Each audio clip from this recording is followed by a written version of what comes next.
Hey everyone, welcome to your deep dive. Ready to explore resilience? Always. Awesome. So you've given us a great episode to dig into. It's from the Mindfulness Made Simple podcast, and it's called Building Resilience, How to Bounce Back from Setbacks. Sounds interesting. Yeah, and it features this awesome story about a young professional named Sarah. It's really inspiring. It is. Sarah's journey is a great example of how we can all, strengthen our resilience. For sure. And I think a lot of people can relate to Sarah's initial reaction to her setback. I mean, she gets passed over for a promotion and she's just devastated. Yeah, getting passed over is never fun. Absolutely. So she's, questioning her abilities, feeling a lot of self-doubt. Yeah, that's understandable. Totally. Yeah. But here's the thing. She doesn't stay stuck in that negative spiral. Right, and that's where mindfulness comes in. Okay, so how does she use mindfulness to kind of turn things around? Well, being mindful means being present and aware of your thoughts and emotions.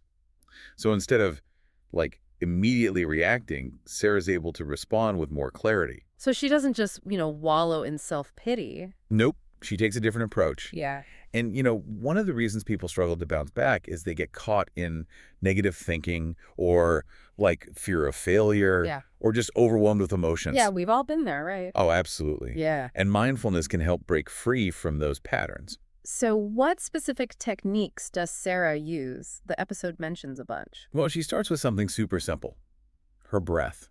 Interesting. Yeah, she does this breathing exercise where she inhales for 4 counts, holds for 4, then exhales for 6. Huh. I've heard of that. Isn't that a technique used in therapy too? You got it. It's really common in things like cognitive behavioral therapy. Basically, it helps to calm your nervous system. It's kind of like a pause button for your stress response. Exactly. And it can be surprisingly effective. Yeah, I've tried it before. I was surprised at how quickly it helped me feel more grounded. It's powerful stuff. And Sarah doesn't stop there. She also starts practicing self-compassion.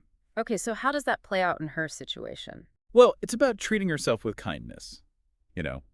Recognizing her pain and disappointment, but also reminding herself of her strengths. So it's not about denying the situation. No, not at all. It's more about recognizing that we're all human. We all make mistakes, and we deserve kindness, just like we'd give to a friend. I think some people might think self-compassion sounds a bit soft, but it actually takes a lot of strength. Oh, I totally agree. It's a powerful tool for, approaching setbacks with a more balanced perspective. For sure. So we've got breathing exercises and self-compassion. What else does Sarah do?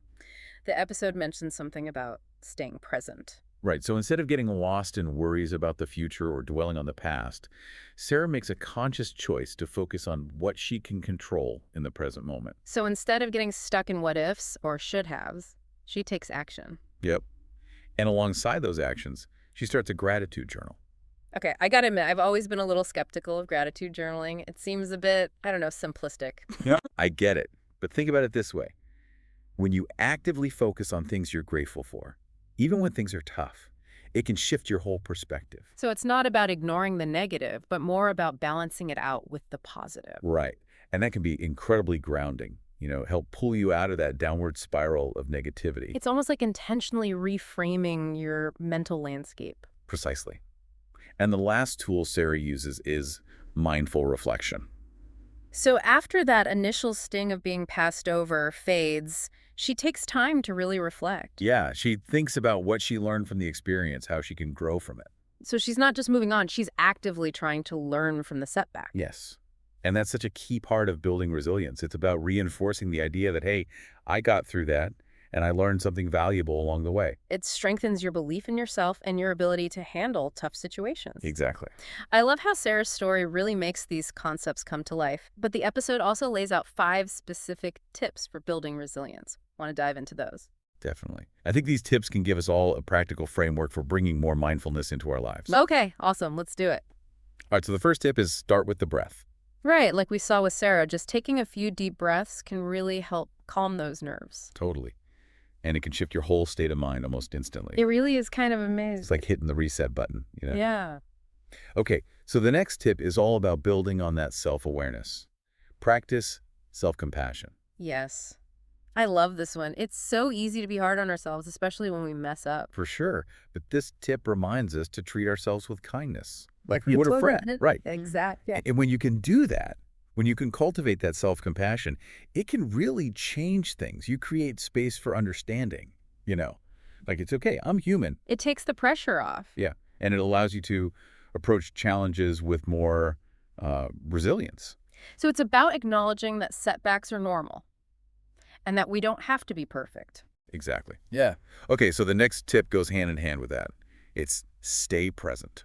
This one's all about focusing on what you can control right now. Yeah. Instead of getting caught up in all those worries about the future or dwelling on the past, right? It's about grounding yourself in the present moment, And taking things one step at a time. especially when you're feeling overwhelmed. Oh, absolutely. Have you ever heard that saying, you can only eat an elephant one bite at a time? I love that. Right. So true. Okay, moving on. The next tip is gratitude journaling. You know, after hearing you talk about the benefits, I'm actually kind of intrigued. I told you. It's not about pretending everything's perfect, but it's about intentionally noticing the good things. Even the small stuff, yeah. And that shift in perspective can be huge. I see that. All right, and the final tip is mindful reflection. This is where you take the time to learn from your experiences. Both the good and the bad, yeah. So it's not about rushing to move on. It's about taking the time to really process what happened. Exactly. And to think about, okay, what did I learn here? How can I grow from this? So you come out of it stronger on the other side. Exactly. And it reinforces that feeling of, I did it. I got through that. It's empowering. It is. And it all goes back to building that resilience. What I find so encouraging about all of this is that resilience isn't some magical quality, you know? Right. It's not like some people are born with it and some aren't. It's a skill, and it's something we can all work on. Absolutely. Wow. It takes practice, but we can all get better at it. And what's even better is that even small changes can make a difference. 100%.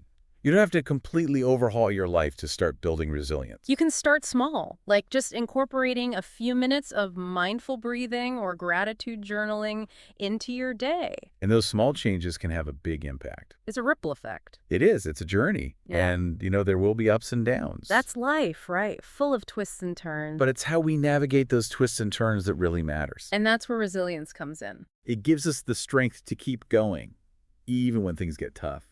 This has been so eye-opening. I feel like I've got a whole new toolkit for dealing with challenges. Before we wrap up, what was your biggest takeaway from the episode? Anything you want to explore a bit more? Yeah, one thing that really stuck with me is how they framed resilience as a practice. Oh, I like that. Yeah, it's like you're not just born resilient, It's something you build over time. Like a muscle. The more you use it, the stronger it gets. Exactly. And what I find interesting is that cultivating resilience helps us with more than just those big setbacks. Right. It's not just for those huge life challenges. It's also about navigating those everyday stressors, the stuff we all deal with. All the little things that can add up. Exactly. Think about like work deadlines, relationship issues, even just those days where everything seems to go wrong. Those can really take a toll if you don't have the tools to deal with them. Totally. So resilience isn't just about bouncing back from the big stuff. It's about learning to handle the daily grind in a healthier way. So it's about building that inner strength to deal with anything life throws at you. Exactly. And what's great is that these mindfulness techniques, they can really help with that. Yeah, no matter what you're dealing with, whether it's a big career change or just feeling overwhelmed with your to-do list, taking a few mindful breaths, practicing self-compassion, it can make a huge difference. It's about finding that sense of calm amidst the chaos. I love that. This deep dive has really changed the way I think about resilience. It's not about being invincible, Right. It's about learning to navigate the ups and downs with a little more grace and wisdom. And remember, it's a journey. Be patient with yourself, celebrate your wins, and don't be afraid to ask for help when you need it. It's so important to remember that. We don't have to go it alone. You got it. And as you continue exploring this whole resilience thing, there's one more thought I want to leave you with. We've been focusing on mindfulness, right? Yeah. Well, there are tons of other practices and strategies that can help too. How interesting. Like what? Well, things like strong social connections, having a good support system. That makes sense. Regular exercise can be huge too. And even like cultivating a sense of humor can make a difference. It's about taking care of yourself on all levels. Exactly. Mind, body, and spirit. The key is to find what works for you. Experiment. Be curious. I love that. This has been such a great deep dive. I feel so much more equipped to face whatever comes my way. Remember, everyone, you are stronger than you think, and you have the power to build the resilience you need to thrive. Thanks for joining us, and we'll catch you next time for another deep dive.